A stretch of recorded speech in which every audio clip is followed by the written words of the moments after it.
Somehow I think Apple has actually made my dream iPad. This is the 2024 M4 iPad Pro 11-inch space black. We're gonna talk about the good, the bad, and the ugly. So starting off with the good, we have this insane tandem OLED display, and this is the dream display that none of us knew we needed until we had it. 2 layers of OLED displays in one device, yet somehow they kept this thing incredibly thin and lightweight. At first I was honestly kind of skeptical about tandem OLED, but after using it, this is probably the most beautiful display on any device that I've ever used in my entire life. It gets insanely bright, it has beautiful contrast, beautiful colors. It's extremely accurate too, so like editing photos and stuff in Lightroom on this is a breeze. And because the screen is so accurate and beautiful, I feel like I can actually use it as a professional device. One thing I love about OLED displays is you can really tilt this in almost any direction and the viewing angles are insane. It basically looks almost exactly the same no matter which way you turn it. This display has the near perfect amount of contrast, the really deep inky blacks, the bright white highlights, and everything in between. It feels like it has just the right amount of saturation without being too oversaturated or kind of unreal. But when you watch especially HDR content on this thing, that's where you can really see how bright and sharp and beautiful this display is. So comparing it to the 2018 model over here, the 2024 is just so much brighter and so much better looking. Even comparing the 12.9-inch M1, at full brightness, the M4 is even brighter and more beautiful in my opinion than the M1. When it comes to speed, the M4 is absolutely ballistic. The M4 processor is overkill for what I'm doing on an iPad, and probably is for most people unless you work for freaking Pixar or something. And seriously, everything is basically instant on this machine. There's almost no lag doing anything, and it's almost too fast for what is actually offered on iPadOS, which we'll talk about in a bit. And yeah, I haven't noticed almost any slowdowns doing anything on this iPad Pro. Another thing I love about the M4 iPad Pro is how thin and light it is. Apple is saying that this is actually the thinnest device that they've ever made, even thinner than your iPhone, even thinner than the Apple Pencil Pro. You can still type on this thing really easily, and it doesn't feel clunky in the way that the larger iPads do for my personal taste. But yeah, I really appreciate how thin and lightweight this thing is at under 1 pound. Comparing it to the 2018 11-inch model, it is noticeably lighter and thinner, but is it a drastic difference? Not really. But any decrease in size and weight, I am here for it. I've also been testing the Apple Pencil Pro, and I think this is an awesome addition to the lineup. It looks basically the same as the previous Apple Pencil, but it does have the new squeeze gesture and the tap gestures and stuff like that, so it actually has more functionality, and I can't wait until other apps actually update to use a lot of these new features. So that's the good. Now let's talk about the bad. First off, I'm not a huge fan of the cameras on this. I feel like iPad cameras are always not as good as iPhones. Maybe that's how they sell more iPhones. But yeah, they got rid of the ultra-wide camera on the rear, so that may piss off some people who like to take ultra-wide photos. And they have just one camera now, which is the kind of main wide camera. And the front-facing camera, they actually moved it into landscape orientation, so right here in the middle. So that actually helps a lot when you're zooming or FaceTiming with people, so that it doesn't look like you're like looking off to the side when you're talking to them.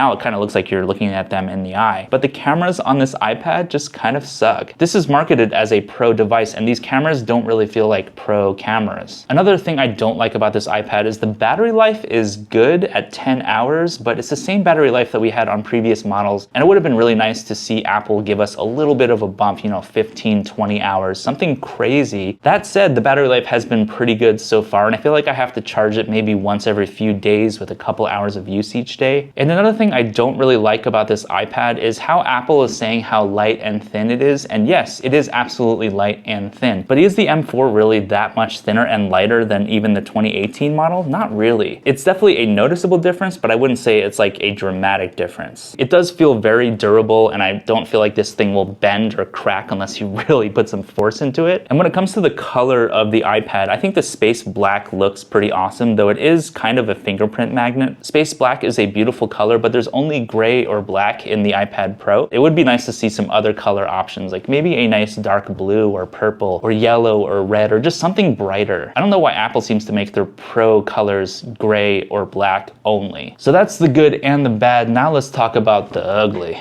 The ugliest part of the iPad Pro M4 is iPadOS. iPadOS is beautiful, it's gorgeous, but it seems like a watered down version of macOS, which I guess is kind of what this device is trying to be, a kind of catch-all device for people, whether you're beginner, intermediate, or advanced. It's a really easy and intuitive device to use. But that said, if this really is a pro device, why aren't the pro apps on this, like Final Cut Pro, why aren't certain pro apps feeling more pro? I tried Final Cut Pro on my iPad Pro, and I really didn't think it had nearly the amount of good features as the Mac version. I would love to just use an iPad Pro and not have to use my Mac for almost anything. But there are certain things that the iPad just doesn't offer still. And that's obviously not so much a hardware limitation, because the M4 processor mixed with this tandem OLED display and ProMotion and all that jazz, it's an insane amount of hardware that's basically overkill considering how kind of not pro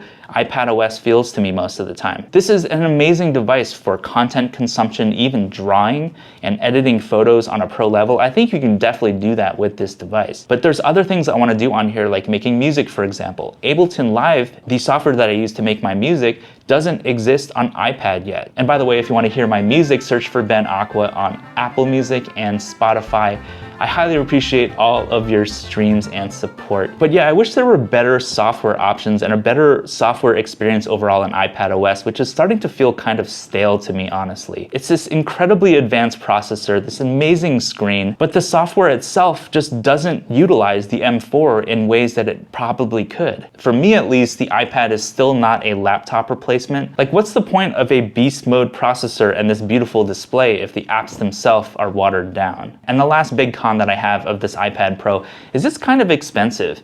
It starts at $999, and I feel like that's a decent price for something with this crazy display and that insane processor. But when you can get other iPads, even this 2018 model, at refurbished prices or used for like $200 or something, and not have to spend $1,000 on a new iPad, you're still getting basically the same experience with iPadOS on all of these models. Of course, you're getting the better display and processor on the M4, but they're not incredibly different overall. And at $999, you can get like a MacBook Air, you can even get like a used MacBook Pro. But all of that said and done, I still think the M4 iPad Pro 11-inch is my dream iPad, at least for now. This display, y'all, is insane.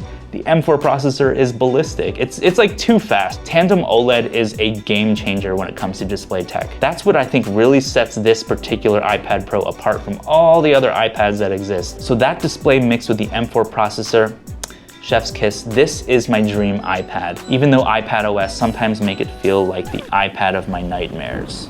But let me know down below what you think in the comments of the iPad Pro M4. Is it worth $1,000, or should you just use an older iPad? And if you watched all the way to the end of this video, leave an alien emoji in the comments down below. Smash all the buttons. Thank you so much for watching, and I will see you in the next video.